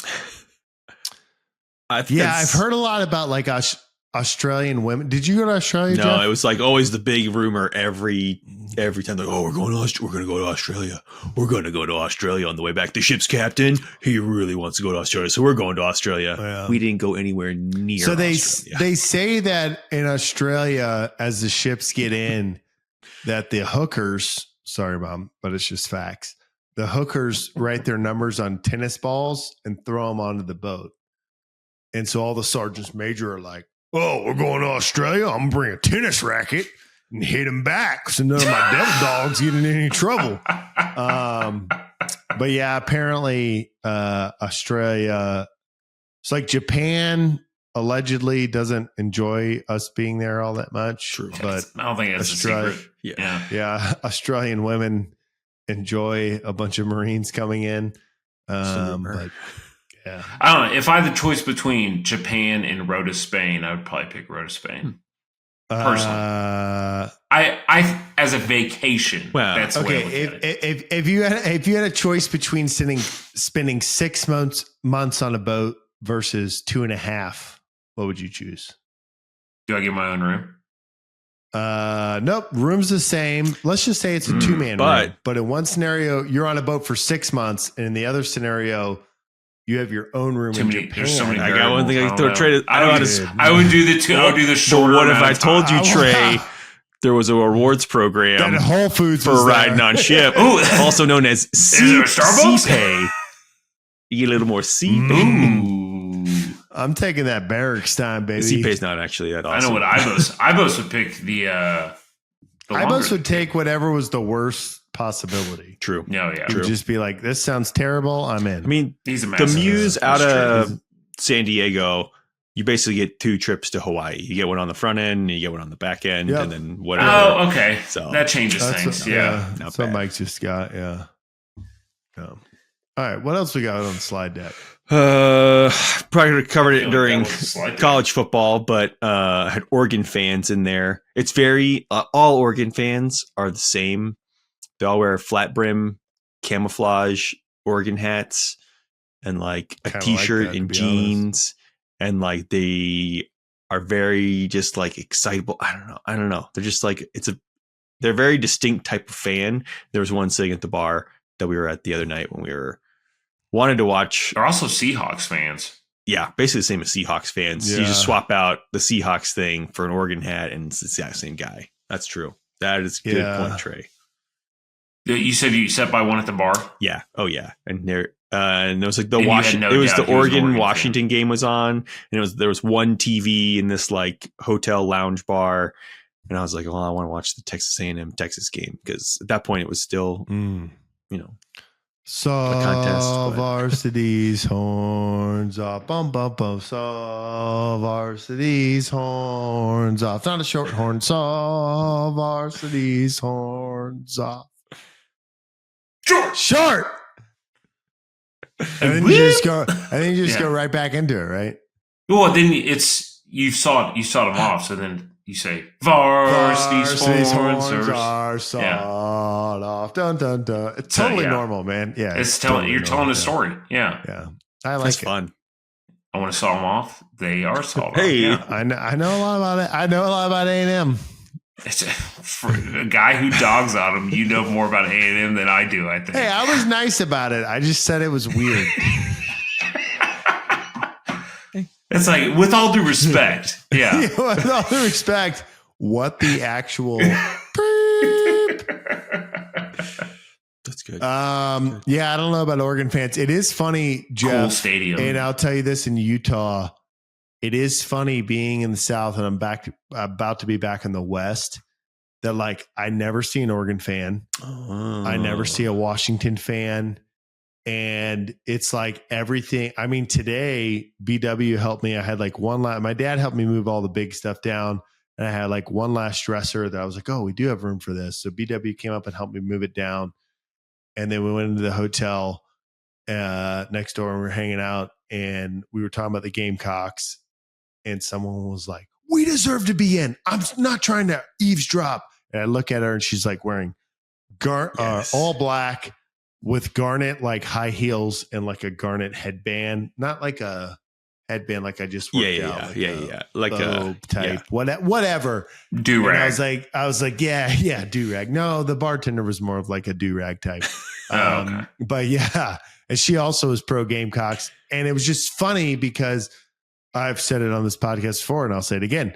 When I moved here, I remember seeing Carolina stuff and being like, "Go Cox!" And they're like, yeah, we're in South Carolina. Of course, I'm wearing a game. And I was like, oh, sorry. I've been in California for 12 years. Like it's a sight to see, but like, I don't see Oregon fans anymore. Like the only thing, and I'll give this to Trey, that I see here that is random to me is you still see We Dem Boys, Dallas Cowboys stuff. And I'm like, why? I don't like Dallas Cowboys. Yeah. Yes, you do. Why? Like, yes, you do. It's America's team. I will say, living in California, I also never saw USC fans. Oh, like meaning Southern Cal? Oh yeah, Southern Cal. Excuse me. Yeah, they don't exist. They only should come out on I don't know game how day. they get their money. Yeah. The business school, they all graduate and make millions of dollars and give back to the business school. That's actually like, I'm not actually being funny. Like the business school there is good, but it's not. We lived in California together for 4 or 5 years. No one was like, let's go to the Coliseum. True. You're here and people are like, hey man, Wofford's playing Clemson. And I hate Clemson. But like, we got to go.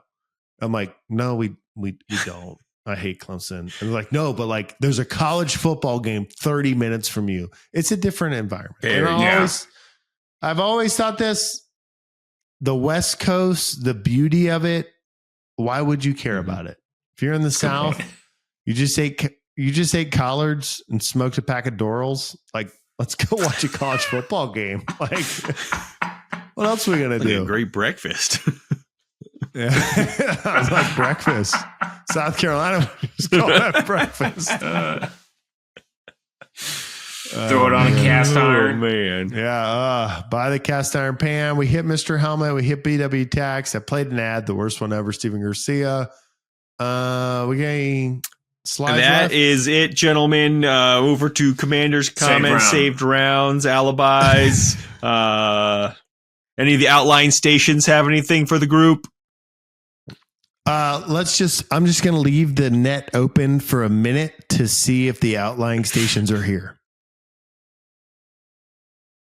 Okay. No one's here. Yeah. Well, should we go through the POA&M now? Yeah. Let's go line by line. Okay. First up, trash. Trash. We got that currently as pending. Can I make it green? No, I found an MRE heater. Oh, Coach I forgot I had these. They're sitting on the table. I got nothing left, man. Everything's moved out. I literally have no props to grab. You're doing great. I'm out. Alibis. I have none. Trey, you got any save rounds? No, 0, man. I guess I have one save round. If it slightly implicates me in a crime, should I say it for the sake of the podcast? Just say the word allegedly. Yeah. And you're talking about your friend. Well, actually, your let friend. me tell you about my friend. Your friend. Yeah, my friend's deploying, so he has this pod, and the pod shows up, and he has these weapons. And he hasn't looked if the weapons are allowed to go in the pod, but he thought, like, I can't put the weapons in the pod, so I'll check them. But then he looked at one of the weapons, and he's like, this weapon is not allowed in the state that he's going to. So that weapon can't go. And all the weapons can't go. So I'll check the weapons while I check 2 cats and a baby and a wife and fly. But then the friend thought about it, and he was like, well, it seems like adding weapons to cats and newborns seems like a bad idea. So then the friend of mine was packing, and he was like, well, there's these wardrobe boxes, and they're going to be like in the middle of the thing. And then the pod got delivered, and I was like, so how's the lock situation work? He's like, well, you buy your own locks. I was like, well, cool. I own some already. He's like, yeah, you lock it. I was like, so does it get open? He's like, no, like you have your locks on there. It goes. And so my friend was like, well, maybe I just put the weapons in the wardrobe boxes and call them golf clubs. And like the ammunition, my friend was like, I'll just write nuts and bolts. Golf balls. Oh, I thought you were saying golf balls. And car parts.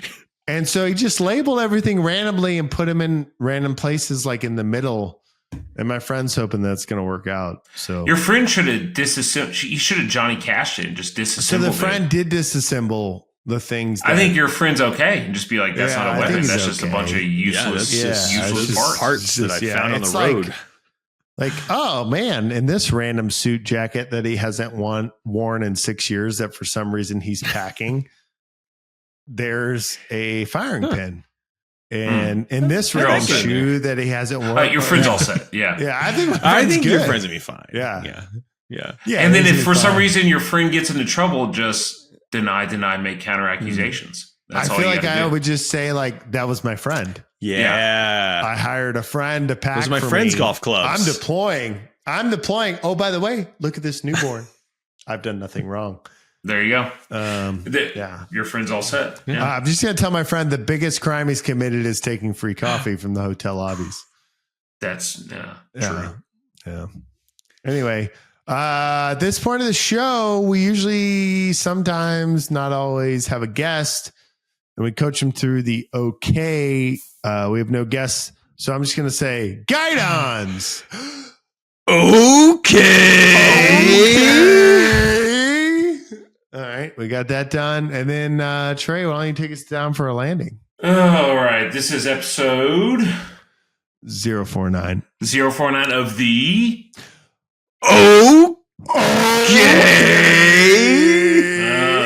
podcast. Power. As always, we're the best. As always, like to thank our sponsor, BW Tax. Good dude, better taxes. Tax season is sneaking up on you, so better get on top of that. I'd like to thank our other sponsor, Mr. Helmet, Gridiron Green. Good helmets. Good dude, better at helmets, as we always say. We've always said that. Oh, yeah. If you look in the show notes below, you will see the link. Click that link. Buy the Strength Co helmet.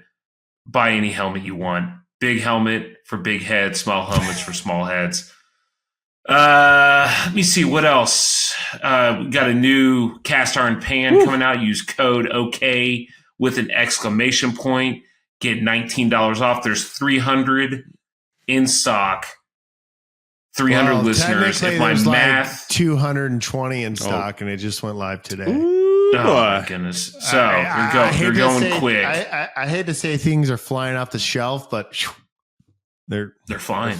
Check those shelves. They're heavy. Be careful. Yeah. Be careful with those things. Also, check show notes for the Slack link. Click that Slack link. Use code OK. Get $10 off. I believe that math is correct. Yep. Ask any question you want. Serious question about lifting, silly question about life. We'll answer it all there. Grandpa will be there to help you out. Go to www.theokpodcast.com. Find all of the social media links there. Go to the YouTube channel, like and subscribe. See our faces there. We all have our each and individual social media accounts that we are very active on. There it is. Yeah. He's currently live, Jeff, as always. He's always live, man. He's always live. I think that's it. Did I miss anything? Just I want everyone to know that Grant loves moving. He's always said that. He's never stopped saying that, and he'll never finish saying that. Potential sponsor movie. Potential sponsor. Pods. Love pods. Big pods guy. Love pods. Yeah. But like actually. Thanks for tuning in, Mom. Sorry for the cigarette comments about your brother, but at the end of the day, life is life, and reality is reality, and people smoke. We all sin, fall short of the glory of God. There it is. Amen. Thanks to the blood of Christ, we can all be redeemed. And if you're Mormon, call me. I'll help you out. Other potential sponsor, Gentle Giants. Best movie. Gentle Giants. Yeah. Gentle Giants, best moving company up in Boston. Yeah, hands down. Gentle Giants. Yeah. Prior employer of BW Tax. I feel like Jesus would sponsor this podcast. Oh, 100%. Yeah. He'd be like, it's okay. It's okay. Okay. I feel like he was like, okay. He probably looked at Peter and was like, okay, you really going to cut that guy's ear off? Or no? Dork. Yeah. I forget how it worked, but you know what I mean. Thanks for tuning in. Like and subscribe to the YouTube channel if you haven't. If you're listening, go to the Spotify page, comment, subscribe. Is it subscribe on Spotify? I don't even know. Yeah. But if you do something on Spotify, it helps. We appreciate all the listeners. It's growing every week. We will get to 52 weeks, hell or high water, Lord willing, and the creek don't rise.